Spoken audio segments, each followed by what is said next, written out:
Hello, welcome to episode 48 of the Holistic Living Podcast. Today I wanted to talk about the 4 reactional modes that people can be in, the different modes that people can be in that indicate the progression of disease. This is very much a concept in homeopathy and in other holistic medicine practices. And I want to go into this topic today because what I do specifically when I'm working with clients, and it's something that is quite unique and that not many practitioners do, and that is reversing disease by addressing toxicity. So we believe that, and we know that, disease always has a root, and there's never a symptom in the body that doesn't first start with an imbalance. And when the imbalance in that system, whether it's a nutrient deficiency, a stress, whatever it might be, when that imbalance sits and is not addressed or it gets suppressed, the disease process moves deeper into the body. And this is where symptoms start to form as a way for our body to try to correct the imbalance on its own. And so one really important thing that I personally do in my practice, and again, only a handful of practitioners do, is we go to the deepest root issue and address it, and that is toxicity. I've shared in so many podcasts, so I don't want to go into a lot of detail in this one because I don't want to make it really long. But if you're interested in the concept of root cause healing, toxicity, drainage therapy, I have so much information in my previous podcasts, on my YouTube channel, Happy Holistic Life, and on my Instagram, which is linked in the podcast description, and so many other places.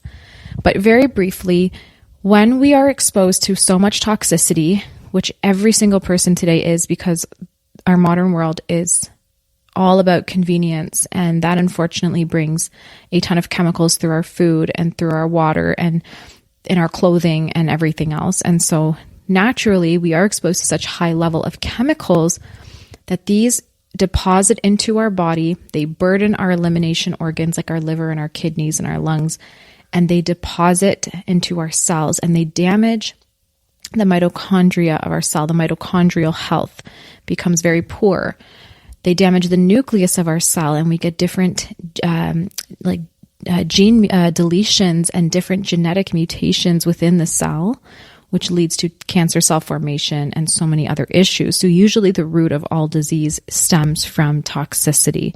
And I've talked again about this extensively and how that actually happens and what that looks like in other podcasts. You can go ahead and listen to those. But today we're talking about the 4 reaction modes. So all disease is characterized by 3 different things: the excretion of toxins. And by the way, we're exposed to over 360 toxic chemicals daily. So again, all disease is characterized by excretion of toxins, the deposition of toxins, and degeneration by toxins. So if our body has poor excretion, like our liver and our kidneys are overburdened, which is super common. And I personally haven't worked with even one client to date that hasn't had this issue. And I should say that one-on-one clients alone, I've worked with over 3,000 people. And in my time practicing, that's not counting people who've done my group programs or anything else. It's just one-on-one. And not one of them have not had an issue with liver and kidney toxicity. So just want to put that out there. But excretion of toxins, if your body can't excrete, they deposit. So that's the second thing, the deposition of toxins. They go into our cells and into our organs, our tissues, our joints, and they cause inflammation, damage, so on and so forth. And once these have been deposited in our tissues, that's where we get the degeneration by toxins. Our body starts to degenerate, our cells degenerate, everything starts to fall apart as a result of the toxicity in our body. Homeopathy is so beautiful because you can use the different homeopathic remedies to do drainage therapy. They are the most powerful remedies available and the most energetic and highly bioavailable remedies available to us that can go inside the system and reverse, I should say, the degeneration within the cells, pull the toxicity out, allow the body to rebalance itself. So what are the 4 reaction modes? There is mode 1 or reactional mode 1. There's mode 2, 3, and 4. So I want to list them because this is how we categorize how far a person is progressed within the disease state. And it'll tell us as a practitioner which appropriate remedies to use based on how far the disease has progressed or the degeneration has progressed. So in mode 1, this person's usually very energetic. They are like really sitting down. They usually have a great need for action. So they're running around, they're getting, things done efficiently. They resist what we call toxic aggression. They move towards obstacles, and if they can't overcome it, usually they tend to lose their temper or get frustrated because they are powerhouses. They want to accomplish what they're setting out to accomplish. The toxicity within these people is usually just affecting their cell wall. So it hasn't quite gone deeper. It hasn't gone into the internal part of the cell, like the mitochondria or the nucleus, and has not yet damaged that part of the cell. So these people usually are the quickest to improve, because to fix an issue that's just started to damage the cell wall is so much easier than fixing something where toxicity has deposited much deeper into the cells. These people will usually analyze and plan a lot. They have great motivation, great stamina. Their vital force is strong. So they have a lot of energy because their body is still producing sufficient ATP energy. I want to say here, all my clients have heard this already, and a lot of people who follow me closely, but I'll repeat it here. The mitochondria of our cell is so important because it is the powerhouse of our cell, which we've all learned, in grade 9 biology. It takes the fuel that you're eating, the food that you're eating, it takes the glucose extracted from that food. It pulls it into the cell when it binds to insulin, and it burns it up as ATP energy. This is what gives your body the energy it needs to get through its day, to fight disease, to heal its own tissues, etc. For those of us that have toxins depositing in our cells and damaging the mitochondria of our cells, we are not having this adequate ATP production. So instead of our body pulling in the sugar and burning it up as energy, it's getting stored as fat. So we're going to have higher cholesterol, we're going to have weight gain around our abdomen, we're going to have cellulite formation and all these other symptoms that are associated with that. And we're going to have low energy. So people in reaction mode 1, they still have their high energy because their body is still producing sufficient ATP. The toxicity has not gone beyond the cell wall. These reactional people aren't usually at the doctor's office. They're usually not very sick very often, so they don't need to be in clinics or, seeking out help. They work a lot. They don't need a lot of sleep. They can still function on a few hours of sleep because, again, they're higher energy. I haven't come across anyone in reaction mode 1 for the most part, except maybe like babies, because they haven't maybe had as much toxin exposure, so the disease hasn't moved deeper into their system, but it is very rare to be in reaction mode 1. So reaction mode 2, these people will have slightly less reserve energy. They're a bit more tired by nature, and their fatigue starts to increase during the day. And it usually will disappear with a bit of relaxation. So if you or someone is a little bit tired, but you take a quick power nap and then you feel great and you can get on with your day again and feel very energized, that's usually what we're talking about. Within reaction mode 2, the toxicity usually has entered into the cell and it's started to affect the organelles of the cell, but none of the major energy producers of the cell, such as the mitochondria, have been affected yet. So this person doesn't usually have an autoimmune disease or cancer. They can often overcome things. However, they might have like allergies, conditions affecting the mucous membrane, so sinus issues, snoring, and they might have skin issues, so something like eczema or acne. And this is a sign that the body's still trying to compensate the toxicity by pushing things out through the secondary channels of elimination. So if the liver and kidneys can't function well to excrete the toxicity, the body will try to still compensate and correct itself by pushing toxins out through one of our other detox organs or channels, like our mucous membranes. So our sinuses might be a bit runny, or our skin. You might have eczema or some kind of skin issue. So that's reaction mode 2. Now, these are, again, less common. Majority of people have been suppressing their health issues for so long, or they've had toxicity for so long that they are either in reaction mode 3 or 4. So reaction mode 3, these people have reduced vitality, a lack of energy. They usually are very tired, have a lot of fatigue during the day with a few bursts of energy. So they might wake up, have a little bit of energy in the morning to get things done, or they might get a surge of energy in the afternoon, but usually overall they're quite tired. They might get sick more frequently. A lot of times they'll have loose stools. They don't have reserve energy left because their yin is depleted. So they have memory and concentration disturbances. The toxicity usually has affected the mitochondria at this point and the Golgi apparatus. So the cell is becoming more and more toxic. They cannot make reserve energy because the mitochondria is damaged. So usually we see like a methylation deletion going on in their system.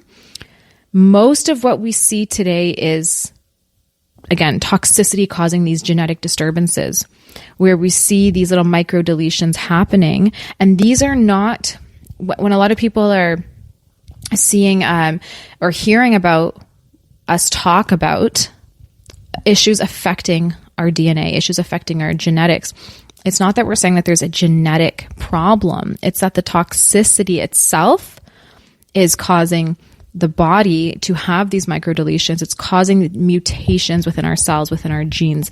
And this is what's turning on different genetic SNPs and so on and so forth. I see a lot of people in reactional mode 3. I see quite a few in reactional mode 4 as well. So these are the two most common ones that we see today because of how toxic and high stress our world is and how medications are overprescribed. So the reactional mode 4, these people are progressed within the disease state. So once we are in modes 3 and 4, there is what we call lesional pathology. So just to explain this a little bit more, when we are in, I don't even edit these podcasts, by the way. So just bear with me as I go through all of this information, and I do sometimes mix up my words, so bear with me as there is no editing. But anyway, lesional pathology is when there is actual damage to our tissues, usually caused by some kind of disease, infection, toxicity. So when you start to see lesional pathologies, damage to our tissues, this is the disease state is quite progressed. It's also a little bit more difficult to repair. So once you're in reactional mode 3 and 4, it is difficult to repair. You can reverse, which is beautiful because our bodies are very healing and very capable if given the right tools, but it takes longer. So when someone comes to me with autoimmune disease or some kind of chronic illness that they've had for so long, the first question they ask me is this going to take longer than a couple months? And I'm like, yes. Hell yes. It's going to take a while because if you have gotten this toxicity in the cells and you've gotten to this state, there is so much work your body needs to do to clean out the cells and heal and repair on so many different levels. So once you're in reactional mode 3 and 4, which again, most people are, the healing journey is much longer, but it can happen. So in level 4, there is a disharmony that exists in the system as the DNA itself has been affected in these individuals. So they can't regulate or control cell function anymore. So they're going to be having major signs of aging. What we usually see, and this is so common for me, is I see a lot of people who are either fully gray by the time they're in their early 30s, or at least have a lot of gray hair.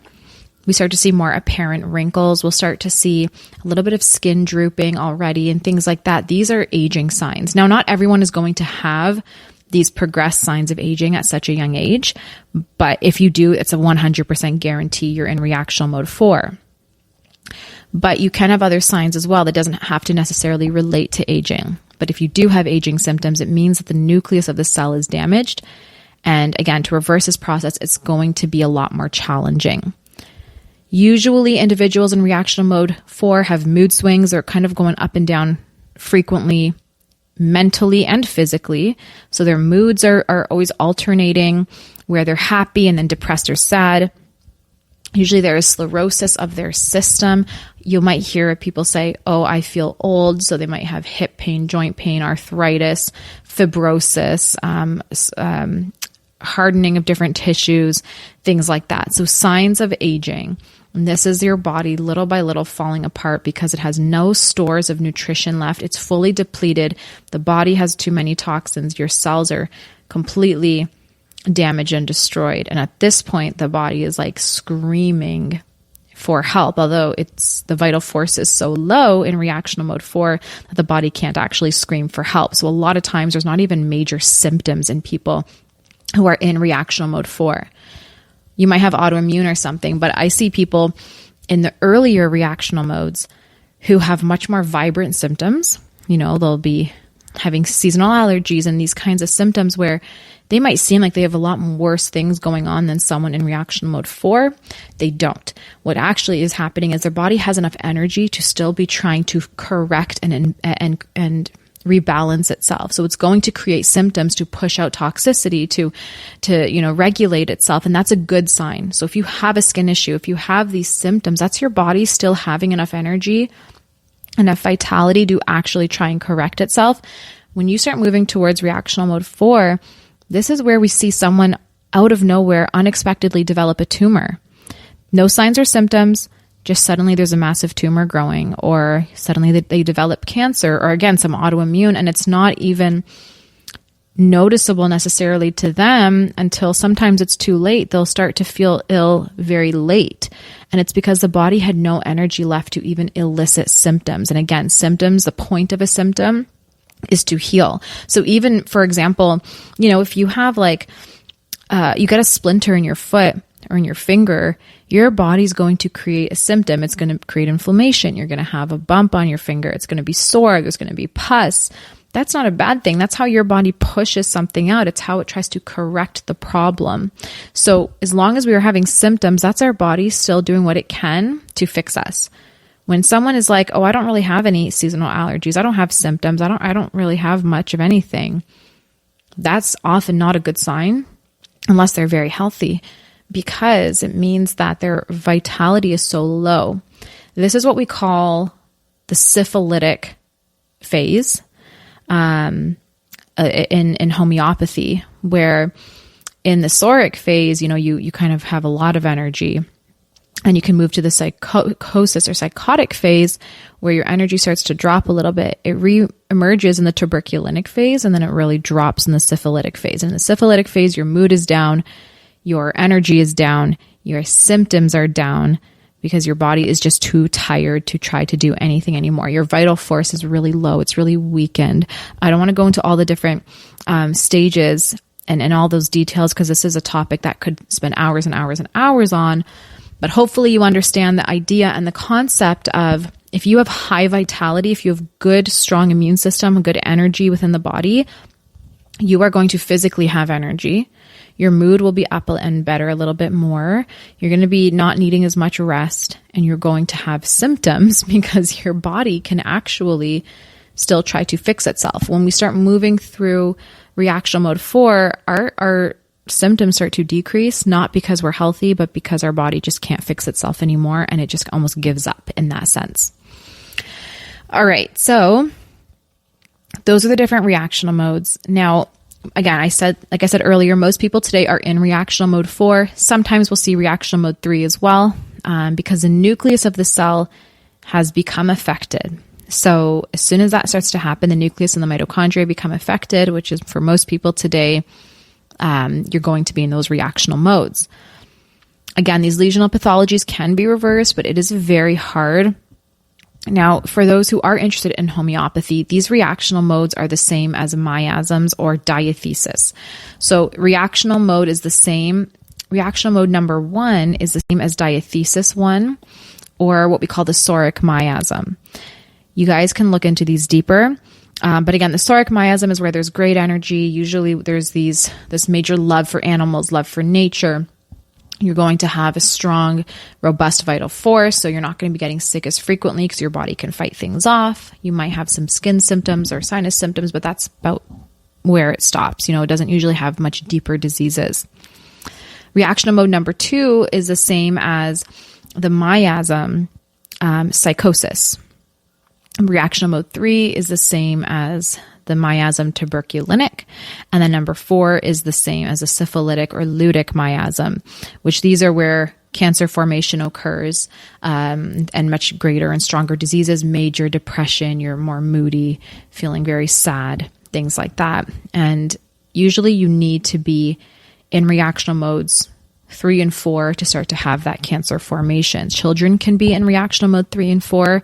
Everyone moves through these disease states or processes at different rates. And if there is something in that child's life, if there's a trauma, if there's a stress, if there's something in the genetics, whatever it might be, it can make them move through those reactional modes quicker. And that's where we will see some childhood cancer cases.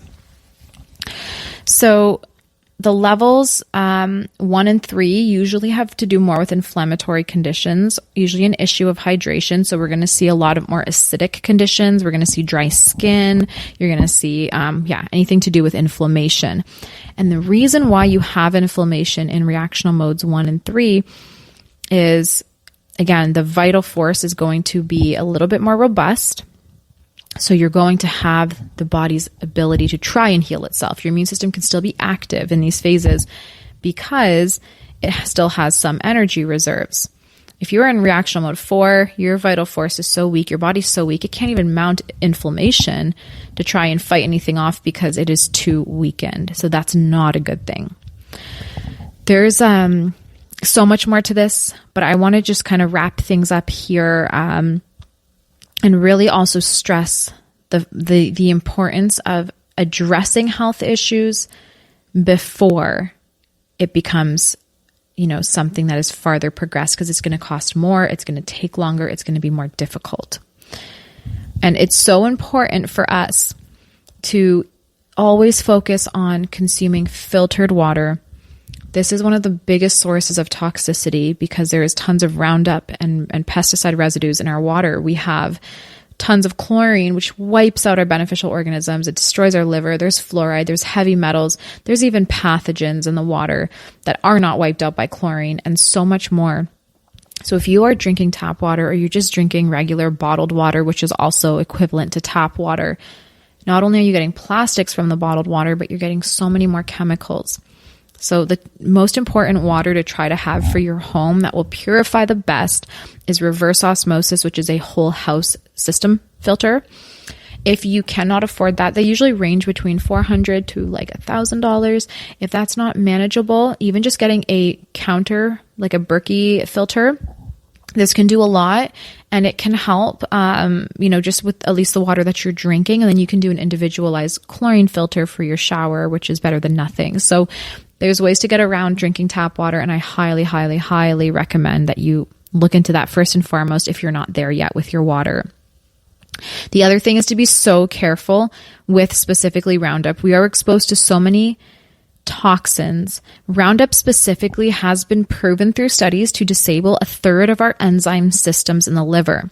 Our liver performs over 500 different functions. So 1/3 of that is going to be inhibited just by ingesting Roundup, which is sprayed on grains and so many other foods that we're consuming regularly. And out of the 50 different enzyme systems that our kidneys perform, that are within our kidneys, it's also destroying about 1/3 of that. So what's wild to me is how in 2024, in the age of knowledge, how people are still okay with consuming foods that are heavily sprayed and that are not clean, that are not natural, that are like our tap water and things like that. I understand that it comes from not being educated, but I feel like in 2024, we should be seeking out knowledge because it's so available and ready for us to consume and to improve. And this is something that I hope a lot more people will continue to do. I do see a lot more people becoming health conscious, which is beautiful, but there is so much crazy information, out there. And I think that at the end of the day, we need to do what's best for our family and with what's within our budget, of course. But it is just so imperative that because we are bombarded with a lot of things that are out of our control, so environmental pollution and the products in our home off-gassing and different things, whatever you can control should be controlled. And that is, again, our water and our food and things like that. And I want to say this as well. People tell me all the time, oh, my liver's fine. I just had blood work done. Everything's showing normal. There is no test to see if the liver is performing all of its 500 enzyme functions or systems adequately. You can either see if there's liver damage or cirrhosis, or if you have your elevated liver enzymes. but you cannot actually see, okay, is my liver doing everything it needs to be doing? You can just see, is it damaged or not? And so that's where it is so important to understand that living in 2024, living in this modern world, your liver cannot keep up with this degree of toxicity, and neither can the kidneys. And in order to prevent toxins from depositing within our cells, we need to make sure that we are taking care of our liver and our kidneys, and understanding that blood work is not the full picture, and using some degree of common sense to say, well, if we're exposed to this much toxicity, our body at some point needs to just have some support from us. And that's where it comes in. I'm again getting tongue-tied.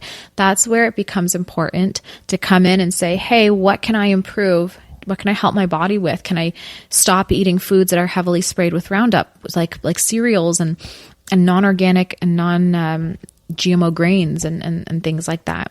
Start eating organic, get only organic beans, only organic grains. Watch which cereal you're consuming. Ideally, don't consume any cereal. Don't have bread. And if you are, make it at home or go to a bakery or something that makes bread using organic grains. Same thing with our water. Have that reverse osmosis, that filtered water or Berkey, something that's better quality than tap water. Really watch our sugar consumption, as this really damages our cells and our liver. So go above and beyond with our diet. And that's going to help a lot. Give our liver and kidneys a break. Now, if you want to be doing drainage and elimination and detoxification to repair the cells, you can check out my program. I start a good drainage program in my 60-day gut reset that can start to get things really moving out of the body. I love this program so much because it combines drainage therapy with a beautiful protocol to reduce whole body inflammation, to reset your gut. It's not just some supplements, but it's a highly in-depth 10-week program that walks you through incredible information that you will not hear anywhere else on repairing the gut and on reducing your whole body inflammation. I talk about different therapies to implement, different modalities. I talk about the importance of choosing which foods are ideal, which are not, the mindset portion of it. So it is a full, all-inclusive program, and every single week builds up on the previous week, but adds more goals so it becomes sustainable and manageable versus overwhelming you all at once. It's such an incredible program. I'm so proud of it. There's $80 off right now with the code SECRET offer. And like I said, in there, I do include some drainage therapy to start moving toxicity out through the body and away from the cells. It's so powerful. This is what I do with my clients. This is the core of every protocol I've ever done, and it works so incredible. And seeing the clients' testimonials and results speaks for itself. You can see a lot of testimonials on my website, holisticspring.com, and on my Google page. There's hundreds and hundreds and hundreds of more testimonials on my Instagram that were not submitted to Google, but you can see them on my page. So definitely look into this concept. It is so important to understand that toxicity is the root of all evil. It is the root of all evil within our body, of all disease, and it needs to be addressed. And it's something that we all should be taking care of at least once a year in terms of detoxing and drainage therapy. I hope that you found this episode educational. I'm so excited for you to begin your health journey if you have not really addressed this before.